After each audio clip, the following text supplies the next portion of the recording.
Senhor Presidente,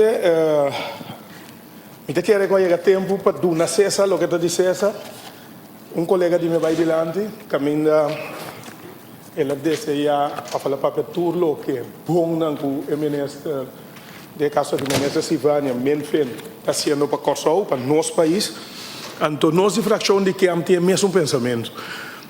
Senhor ministro, para a fração de que o ministro começa a sobresalir e está pondo assunto financeiro cana conforme a lei de nosso país.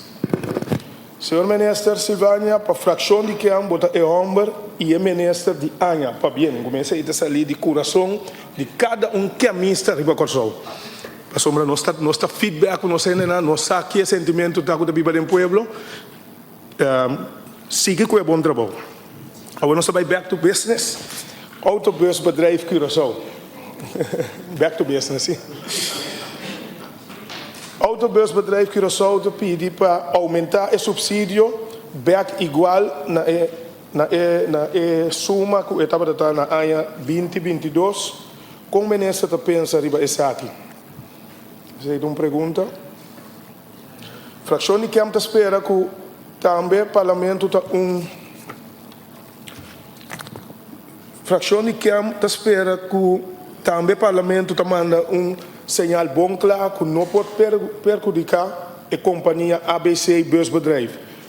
Com possível consequência para a companhia, para o trabalhador e também para o usuário. Container scanner, na valor de 5 milhões de florins para a aduana. Para sombra gasto para renovar, está alto e essa aqui sua durabilidade, está hora considerar, vai comprar novo, mesmo uma aventura, vai continuar, caminha contrato com a companhia, está caducar, não tem manutenção e off direita, essa aqui. Não tem possibilidade para manutenção e off direita, essa aqui. E aqui está total de 10 milhões. Página 110, nota van finanças, está envolvido. Está envolvido o pueblo, merece milhão. Uma explicação riba aqui. Nós passamos para a SOAB, para a ANHA 2023, está recebendo aumento de 67% para trabalho não realizar para o governo de Corsol. Quanto paga na SOAB para trabalho não realizar até com fecha de AUE?